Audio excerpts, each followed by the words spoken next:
ዛሬ ከሰርግ ውጪ ያሉ ትላልቅ የዝግጅት ግርግሮችን የምናይበት ቀን ነው። ሰላም እንደምን አላችሁ ተመልካቾቻችን፣ እኔ ቢኒያም ነኝ።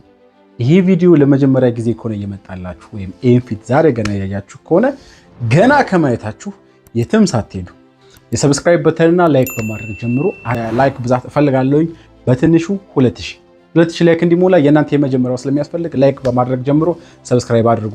ዛሬ የተገኘሁት እንዲህ ቁጭ ብዬ የመጣሁት ምንድነው በቤቴ ውስጥ ካገባሁ በኋላ የሰርግ ቪዲዮ ከመለቀቁ በፊት ያሉትን የሰርግ ግርግሮችና የሰርግ እንቅስቃሴዎች የምናይበት ይሆናል። የታደማችሁ ሰርጌ ላይ ደስታ ልትካፈሉ የመጣችሁ ሰዎች በሙሉ እናንተ ካያችሁት የሰርግ እንቅስቃሴ ጀርባ ያለው ውጣ ውረድ ምን ይመስላል የሚለው ነገር ቀንጨብ አድርጌ ላሳያችሁ እወዳለሁ። በቀጣይ ቪዲዮዎች የሰርጌን እንቅስቃሴዎችና የቤተሰቡን የደስታ ቪዲዮዎች የሰርጌን ቪዲዮ ጨምሮ ምለቅ ስለሆነ ከሰርጉ በፊት ግን ያሳለፍኩትን ውጣ ውረድ ማየት አለባችሁ። ከድግሱ ጀርባ ያሉት ድካሞች በቃል የሚገለጹ ባይሆኑም ግን በማስታወሻነት የተቀረጹትን ብቻ ለእናንተ ላሳያችሁ ነው ዛሬ ይዤላችሁ የመጣሁት። ከየት ይጀምራል መሰላችሁ? በጣም ብዙ ናቸው። ቀላል አይደለም። ሰርግ ከመደረጉ በፊት በተለይ ደግሞ አዲስ ጎጆ ወጪ ስትሆኑ ከዚህ በፊት ሰፋ ያለ ቤት ካልነበራችሁ ምናምን ነገር በጣም ብዙ ፕሮሰሶች አሉት። የቤት መፈለግ አለ፣ የሚሆናችሁን ቤት፣ ከዛ የቤት እቃ ማሟላት አለ፣ ከዛ ደግሞ የአዳራሽ ኪራይ ይፈለጋል፣ ከዛ የሰርጉን ዝግጅቶችን በሬ መግዛት፣ አስቤዛ መግዛት ምናምን የሚባሉ ነገሮች ቤት ስለሚደገሱ ድግሶች የሚደረግ ሀስል አለ። ከሚዜዎቻችን ጋር ልብስን ለመከራየት የምናደርገው ለመግዛት ለማሰፋት ጫማዎች፣ ፀጉር ቤት ምናምን ስንሄድ የሚኖረው ሀስል አለ። እነዛም ሁሉ ሀስሎች በትንሹ ከማስታወሻዎች ጋር ስደግፍ ላቀርብላችሁ ዛሬ የተገኘሁት። ከየት እንጀምር? የሁሉም ነገር መሰረቱ ቤት ነው ብዬ አስባለሁ። ስለዚህ ከቤቱ ልጀምርላችሁ። ቤት ቀላሉ ነገር አይደለም። ካሳለፍኳቸው ከሰርግ በፊት ከነበሩ ፕሮግራሞችና በጣም ችግር ውስጥ አስቸጋሪ ከነበሩት ውስጥ ነገር አንደኛው ቤት መፈለግ ነበረ።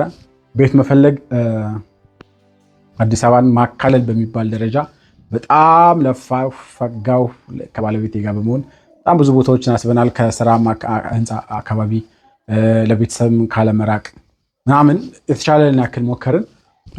ግን ምን ያደርግላችኋል መሰላችሁ? ለስራችሁ ሲመቸች አካባቢውን ስትወዱት ቤቱ ጥሩ አይደለም፣ ቤቱን ስትወዱት አካባቢው ችግር አለበት፣ አትወዱት ምናምን እና በጣም አስቸጋሪ ነበረ። ቀላል አልነበረም። አሲሆንና ደላሎች ሁላ በጣም እስከታዘባቸው ድረስ በጣም አስቸጋሪ የነበረው ነገር የቤት መፈለግ ጉዳይ ነው። አንድ ገጠመኝ ላስታውሳችሁ ልንገራችሁና አካባቢውን ወደነዋል። አሪፍ አካባቢ ብለን የመረጥነው ነው። ግን ደላሎቹ የሚያሳዩን በተለይ ይሄ አንድ ቢኒያም የኔን ስም የያዘ አንድ ተደላላ ነበረ። ሶሻል ሚዲያ ላይ ነው አግኝተነው የሄድነውና ሄደን ስናወራው በቃ ዛሬ ከፍላችሁ ነው የምትሄዱት ተባለ። በቃ ከተማ ነው ዋጋው ከፍ ያለ ቢሆንም ኦኬ እንፈልግ ምናምን ተባብለን እንሄዳለን። የሚያሳያችሁ ቤት የማይሆን ቤት ነው። የማይሆን ስላችሁ ምን ያክል እንደሆነ ታውቃላችሁ? ክፍሉ የሆነ ኤል ሼፕ ሶፋ እንኳን ልክ በቃ አልጋ ላይ ሶፋ ላይ ተኝታችሁ እግራችሁን ከዘረጋችሁ ውጭ ትወጣላችሁ፣ እግራችሁ ውጭ ይገባል ምናምን ነገር ማለት በዛ ልክ ሳሎን ብሎ አሳየን። ይሄ ነው ሳሎኑ? አዎ ኦልራይት። እሺ እንትኑስ ኪችን ቤቱ ምናምን ነገር ስትይ በረንዳ አለ። በረንዳው ላይ ሲንክ አስቀምጦ ይሄ ኪችናችሁ ነው ኮንግራ ምናምን ነገር። እሺ መኝታ ቤቱስ ምናምን መኝታ ቤቱ ስትሉ ደግሞ መኝታ ቤት ቆንጆ መኝታ ቤት። አሁን ማሳያችሁ አሁን በረንዳ ማለት ስንት መሰለቻችሁ? ወደዚህ 2 ሜትር ወደዚህ ቁመቱ 2 ሜትር ወደዚህ ሜትር ከ20 ማክሲመም ሜትር ከ20 ራሱ አይሞላም። በእርግጠኝነት ነው። በረንዳ ማለት 70 ሳንቲም ከ1 ሜትር በላይ አይሆንም። እንደዛ ነው የሚሆነው። ያና ሳይቱ ኪችን ካቢኔት መኝታ ቤት ስትሉ መኝታ ቤት አውጥቶ G+1 ነው አፓርታማ ብሎ ወሰደን ቤት ማለት G+2 እንደዛ አካባቢ ነው። በጣም ሽንሽን መቃሚያ መሰሉ ቤቶች ናቸው። እነዛን ክፍሎች ነው የሚያከራያችሁ። መኝታ ቤቱ ምን ጋር ነው ስትሉ አስወጥቷችሁ ምናምን እንዲህ 2 ክፍል አልፋችሁ አከራዮቻችሁ እንዴት ናችሁ ደህና ናችሁ ወይ ራት በላችሁ ነው ኪራይ ከፍላለሁ ብላችሁ አልፋችሁ ሌላ መኝታ ቤት ትገባላችሁ። መንገድ ላይ ምናምን ነገር ሌላ የሰው መኝታ ቤት አለ። እንደሱ ነው ጋሽ ደህና ነው እንዴት ነው ይስሩ ምናምን ብላችሁ የራሳችሁ መኝታ ቤት የምታገኙት።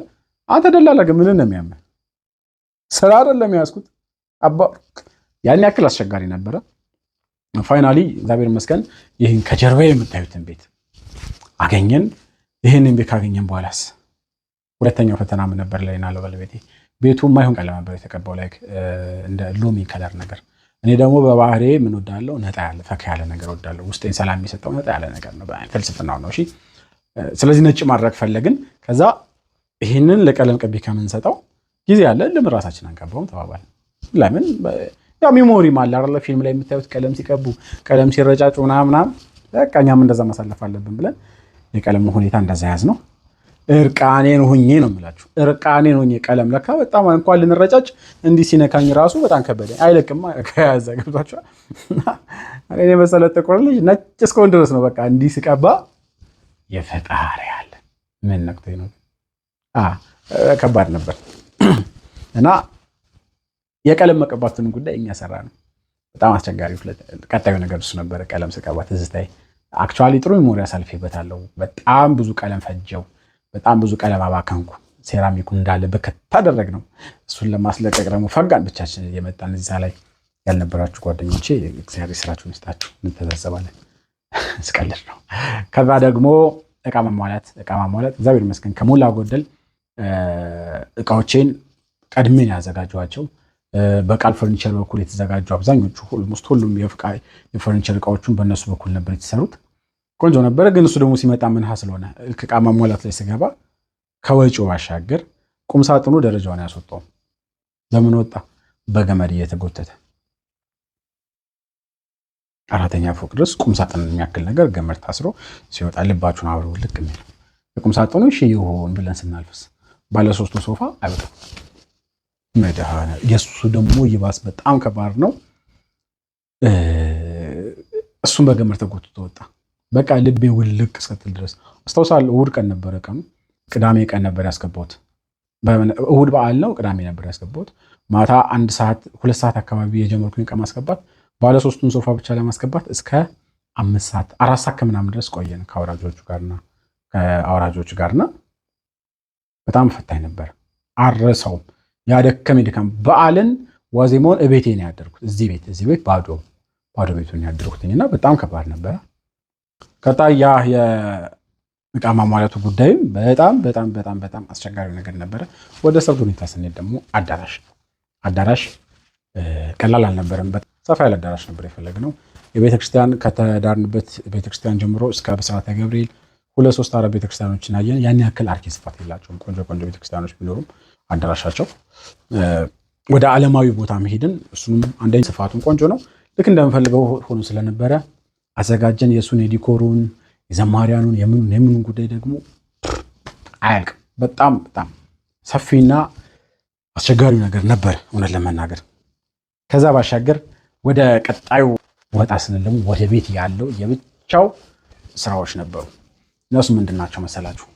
በጣም ደስ ይላል። እስካሁን ድረስ ጭንቅላቴ ላይ ይመጡብኛልና ቤት ውስጥ የነበረው ግርግር ከምን ይጀምራል? እንግዶችን ከመቀበል። እነዛ እንግዶች ለኔ ብለው እንደሚመጡ ሳስብ የሚሰማኝ ደስታ የእውነት ይለያል። ሁሌ ሳከብራቸው፣ ሁሌ ስወዳቸው የምኖርበትን ምክንያት ነው የሰጡኝ። ከምን አንጻር? ሁኔታዎች አይመቹም፣ መንገዶች ሰላም አይደሉም፣ ወጪው ከባድ ነው፣ ስራ ሀስል አለው ምናምንና ያን ሁላ ነገር ተቆጣጥረው ያን ነገር ሁሉ እምቢ ብለው እንግዶች እኔን ለማግኘት ደስታዬን ለመካፈል ብዙ ኪሎ ሜትሮችን አቋርጦ ሲመጡ በጣም ነው ደስ የሚለው። የሆነ የሚወዳችሁ ሰው እንዳለ ይሰማችኋል። ደስታው የሆነ ማህበረሰብ ከጎናችሁ እንዳለ ይሰማችኋል። እኔ ደግሞ በባህሪ ምን ብዬ የማምን ሰው ነኝ። የሰው ልጅ ደስታን የሚካፈል ሰው የእውነት ያንን ሰው ይወደዋል ብዬ አምናለሁ። ለምን? ደስታችሁ ነው ትልቅ ነገር። እኩል ስትሆኑለት ማንም ሰው ይወዳችኋል።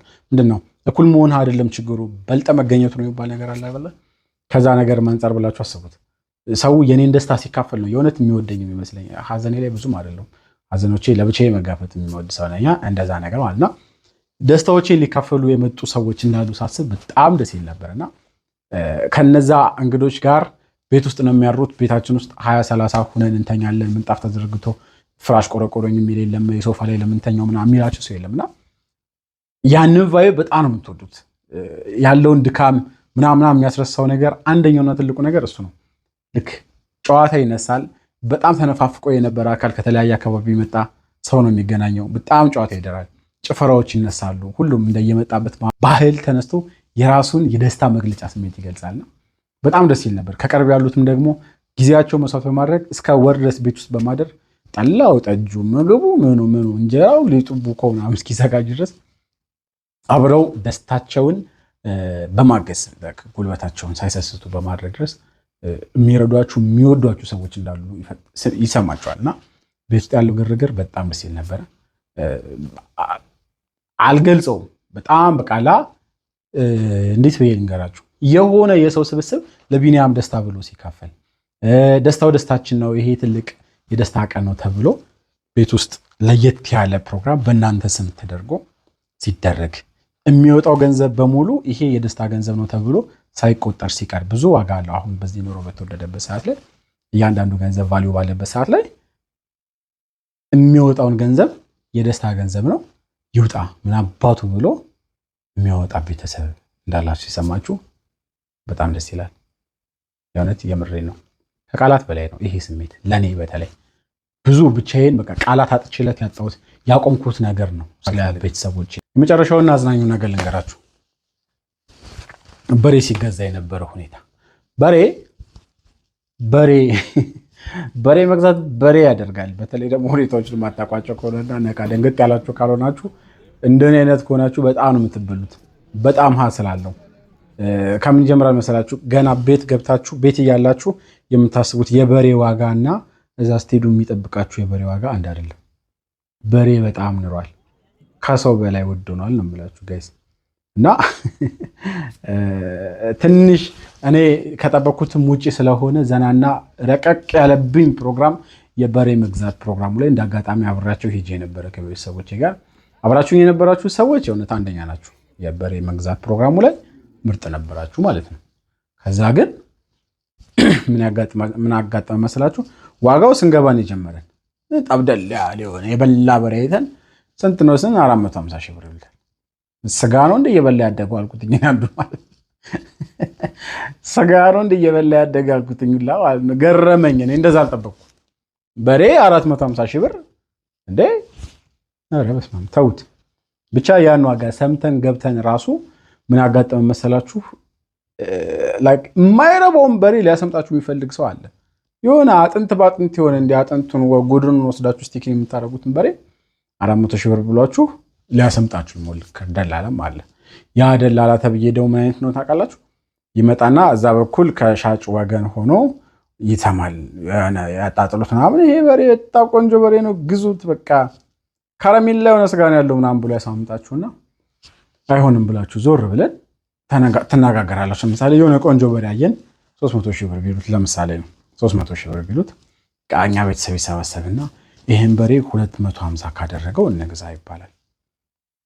ከዛ ይሄ ደላላ ተብዬው ደግሞ ይሰማል ይሄን ዋጋ ይሄድና ለሻጩ 250 ሊገዙ አስበዋል። በቃ ተከራከረ እንደምን ቢበላቸውና እሺ በላቸው አይነት ሞድ ያራምዳል ማለት ነው። ከዛ ስትሄዱ መረጃው ቀርቦ ደርሶታል። አንድ አብሮኝ የነበረ የቅርብ ወዳጃችን አለ። አየው ጠራው። በቃ ዱላ ቀረሽ የሆነ ምክር ነው የመከረው። ኪድ ከዚህ ያለው በዛ ተባባሰ። በጣም አስላለሁ። ግን እኛ ጋር የነበራችሁ ሰዎች አጎቶቼ አንደኛ ናቸው ነው የምልሽ። በጣም ተቆጣጥረውት በምርጥ ዋጋ ቆንጆ ነገር ነው ይዙ። በሬውም ሲከፈት ስጋ አለው ውስጡ ደስ ይላል። እና ያ ነበረ።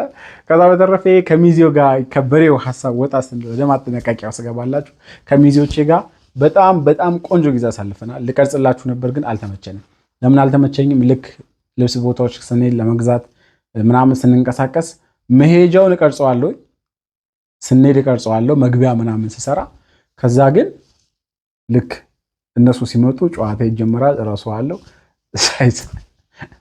ሳይሰራ ይቀራል ማለት ነው። ያ ቪዲዮዎች አብዛኞቹን ቪዲዮዎች ታያቸዋላችሁ። ነገ ከነገ በኋላ ለማዘርስ ነግራት የቀረጽኳቸው ቪዲዮዎች አሉ። ቤት ፕራንክ ሲያደርጉ ሰርፕራይዝ ሲያደርጉኝ የተለያዩ የተቀረጹ ቪዲዮዎች አሉ። ግን እነዛ ሁላ ጀስት ከሰርጉ በኋላ ስለነበር መልቀቅ የፈለግኩትኝ አለቀኩላችሁም። በተከታታይ መለቅላችሁ ይሆናልና ከሚዜዎቼን ጋርም እንደዛ ነበር ላደርግ የነበረው፣ አልተሳካም።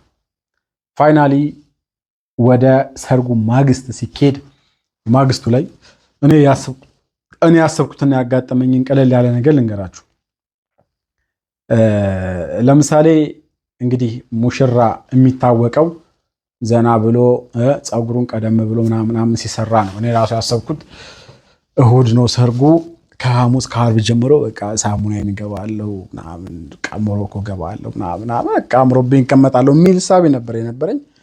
ግን እንደዛ አልሆነም ጋይስ። እውነቱን የምነግራችሁ ነገር ከእሁድ ለሰርጉ ሆኖ ቅዳሜ 2 ሰዓት ተኩል 3 ሰዓት አካባቢ እስከ 3 ሰዓት ድረስ ፀጉር ቤት ነበርኩኝ። የእውነት በሚያስቅ ሁኔታ ማለት ነው። ለማመን ይከብደኛል ለራሴ ራሱ እሱን ጊዜ ሳስበው። በጣም ታይት ናችሁ። በጣም በጣም ጠባብ ነው። እያንዳንዱ ጊዜ በሙሉ ዋጋ አለው በዛ ሰሞን ላይ የሚደረጉት ነገሮች እና ከጠበቅኩት በላይ ቢዚ ነበርኩኝ በሰርጌ ዋዜማ ላይ። ከዛ ቤት ስገባ ግን የጠበቀኝን አታምኑ። ሰው በደስታ ሲጨፍር ሲዝናና የራሱን ደስታ የሚገልጽበትን መንገድ እዩና ትመጣላችሁ።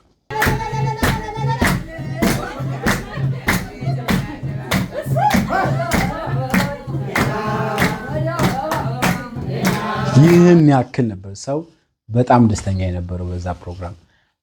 ይሄ ብቻ አልነበረም። 2-3 ቀን ያክል በተከታታይ የቤቱ ድባብ ተቀይሮ ነበር። የእውነት የምነግራችሁ ነገር ይጨፈራል፣ ይበላል፣ ይጠጣል።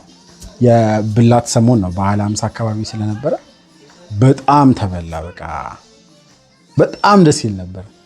በጣም የምላችሁ ለምንድን ነው ቃል ስለሌለኝ ነው ማለት ነው። በጣም ደስ ይል ነበረ። የእውነት ያንን ደስታዬን አብራችሁኝ የተካፈላችሁ ቤተሰቦች በሙሉ በጣም ነው የማመሰግነው። አጌን ምንድነው የምላችሁ መሰላችሁ በጣም ነው ደስ የምትሉኝ። እንደዛ ነበሩ። በደስታችን ላይ ተካፋይ የነበራችሁ ተመልካቾቻችን መሆናችሁ ቤተሰቦቻችን ለእናንተ ያለኝን ክብር ልገልጽ እወዳለሁ። እስከ አሁን ድረስ ይህን ቪዲዮ እያያችሁት ከሆነ ግን ላይክ ይገባኛል። ካላደረጋችሁ እስካሁን ካያችሁት እንደውም ሞር የሚገባ የሚሆን ታውቃላችሁ፣ ኮመንት ይገባኛል። የእናንተን ካለፋችሁት የሰርጋችሁ ሁኔታ እንዴት ነበር? ዘና ብላችሁን ያሳለፋችሁት ወይስ እንደኔ ተጣባችሁ ጊዜ አጣችሁን ያሳለፋችሁት የሚለውን ነገር ኮመንት ላይ አስቀምጡልን። ነገ ከነገ ወዲያ ከባለቤቴ ጋርና ከተለያዩ ወንድሞቼ ጋር ባዝናኝና ፈታ በሚያደርግ ቪዲዮ መጣላችኋለሁ። አብራችሁን ሁኑ፣ ዘና በሉልኝ። ቻው